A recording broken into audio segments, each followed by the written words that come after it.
Let us begin with number 1, Frozen.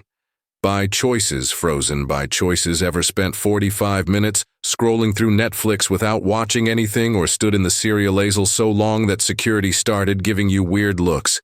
This isn't just being indecisive. This is decision paralysis. And it's your brain's way of screaming that something deeper is going on. Picture this. You're at a restaurant. The waiter asks what you want. A simple question. But your brain turns into a supercompute running every possible disaster. Scenario. What if the pasta is cold? What if the chicken gives you food poisoning? What if you pick wrong and everyone judges you? Ordering lunch just became a life or death situation in your head. People with decision paralysis aren't just picky, their brains are stuck in a loop, desperately trying to avoid the wrong choice they're waiting for. That perfect feeling of certainty that never comes.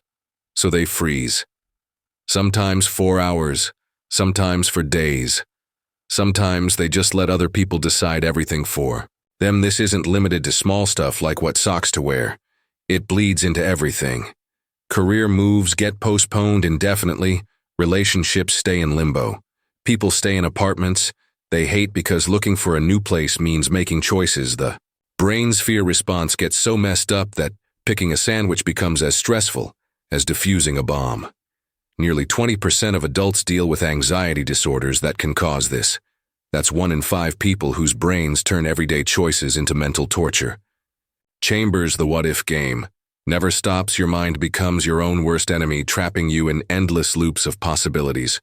So if you find yourself paralyzed by choices that other people make without thinking, it might not be a personality quirk. It might be your brain sounding a clear alarm. Number 2. The reassurance trap. Imagine needing to hear "it is okay" over and over, but never feeling fully sure. This is called excessive reassurance seeking. It is like your brain has a constant alarm that only calms down for a moment when someone says you are fine. You send a message, and if there is no reply right away, you start thinking, they must be angry. I must have said something wrong. So you ask them, are you upset with me? They say no. You feel better for a few minutes. Then the worry returns. What if they are just being polite? Maybe I should check again. You are not looking for new information. You already know the answer. You just need the feeling of relief. But this relief is short-lived. So the cycle continues. Some people confess minor things again and again to be told they are forgiven. Others spend hours reading about symptoms to be sure they are not sick. Each time, the short relief makes the need stronger. The next time anxiety hits, it becomes a habit the brain relies on. And the more you ask, the more your brain expects reassurance to feel okay. But it never really feels enough. Number 3. When joy disappears. Ever eat your favorite food and feel nothing? Or hear amazing news from a friend but feel empty inside? You might think you are just worn out. But this might be a sign of anhedonia. This is when the things that used to bring you joy no longer do. Imagine your brain has a system that lights up when you feel happy. With anhedonia, that system stops working. You might go to a party and see everyone laughing, but it feels like you are not really there. There are 2 types. Social anhedonia, when time with others feels draining instead of enjoyable. Physical anhedonia, when physical pleasures like food, touch, or music feel flat. Anhedonia is not a disorder on its own. It is often part of depression, anxiety, or long-term stress. So if things you once loved now feel dull, it is not because you are being difficult. It is a sign that something deeper might be affecting your brain. Number 4. Trapped by rituals. Some people must touch the doorknob 3 times before leaving, or line up their things perfectly each day. Most of us have small routines. But for some, these are not just preferences. They are demands from the brain that feel impossible to ignore. This is part of obsessive-compulsive disorder, or OCD. It is not about being clean or tidy.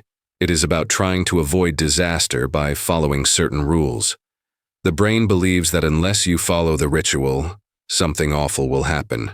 It is like having invisible boundaries, and breaking them sets off a flood of anxiety. From the outside, it can look unusual, People might wash their hands until they bleed, not because they are dirty, but to feel safe from a thought. Others check locks again and again, fearing they missed something. Some reread the same page for hours, afraid of missing one important word. Someone may not be able to sleep unless everything in their room is placed just right. These rituals seem strange to others, but to the person doing them, they feel necessary. And the relief they bring is usually short-lived. Soon the anxiety returns, sometimes worse. Now the ritual has to be repeated, or done in a new, more detailed way. It is a tiring cycle. The brain believes, if I do this, I will be safe. But that belief becomes the trap. It is not a matter of choice or being picky. It is the brain's way of trying to regain control in a world that feels scary. Number 5. Compulsive body habits. Know someone who bites their nails through a whole movie? Or maybe you have caught yourself picking at a scab again and again? These are not just bad habits. They might be signs your brain is overwhelmed. Body-focused repetitive behaviors, or BFRBs, affect millions of people, though many do not realize it is a condition. Take nail biting, for example. For some, it goes far beyond nerves. They bite until it hurts, and even then, cannot stop. Then there is skin picking, or dermatillomania. It is not just about removing a pimple. It can mean hours spent in front of a mirror, damaging healthy skin, causing wounds and scars. Some wear long sleeves year-round to cover the harm. Hair pulling, called trichotillomania, is another. People may pull out hair from their scalp, eyebrows, or eyelashes until they have bald spots. Often they do not even realize they are doing it. It is like their hands are acting on their own. The brain sends a signal to fix something, and their hands follow, even when they want to stop. While doing it, there can be a strange feeling of relief, like scratching an itch. But afterward, there is shame, pain, and regret. Then the cycle begins again. These behaviors usually get worse with stress. It is the brain's way of saying, I feel out of control, so let me control this. BFRBs are often connected to anxiety, OCD, or trauma. It becomes a loop the brain cannot escape. But these actions are signs of a deeper issue, and help is available. It starts with understanding it is not just a bad habit. Number 6.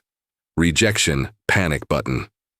Ever feel like a small comment felt more like a hard punch, or that someone being distant for a moment feels like they are leaving your life forever? If that sounds familiar, your brain might be hitting the panic button too quickly. This is known as rejection sensitivity dysphoria, or RSD. Dysphoria is just a term for intense emotional pain, so RSD means extreme hurt from what feels like rejection or criticism. It is not just hurt feelings, it is more like an emotional explosion. People with RSD often become perfectionists or people pleasers. They fear making mistakes because any slip-up feels like a disaster. Some might react with anger or tears over something that seems minor to others. Others might avoid social events or new experiences altogether because the fear of rejection is too much to bear. What makes it worse is that the rejection is often not real. A late reply feels like someone is angry. A distracted friend might seem like they dislike you. The brain reacts as if it is under attack, even when nothing is wrong. This is not being overly sensitive. It is how their brain is wired. RSD is very common in people with ADHD. Experts believe nearly everyone with ADHD experiences this.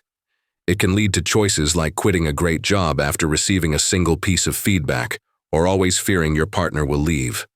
That makes it hard to feel close to anyone. So if someone reacts strongly, it may be their brain's faulty alarm causing real pain. Number 7. Disaster movie mind. Ever make a small mistake at work and suddenly imagine getting fired, losing your home, and fighting stray animals for food? Or your friend takes an hour to reply and you think, they must hate me. Or worse, they are hurt. This is more than simple worry. It is called catastrophic thinking. It feels like you have a director in your head who only makes disaster films, and you are always the main character. Your brain takes something minor and turns it into a crisis. A slightly annoyed tone from your boss? Some people might think, they are just stressed. But if you think, I am losing my job and my life is falling apart, that is catastrophic thinking. It might feel like you are being careful, but planning is different from assuming your life will collapse because you missed an email. People with this thinking style do not just imagine forgetting a line in a presentation. They picture themselves standing frozen, being laughed at, then fired, and never being hired again, all from one mistake. The anxiety this causes feels very real, like the disaster is happening now. Studies show that most of these imagined disasters never occur, and when something does go wrong, we usually handle it much better than we thought. But try convincing a brain that believes a typing error means everyone will stop liking you.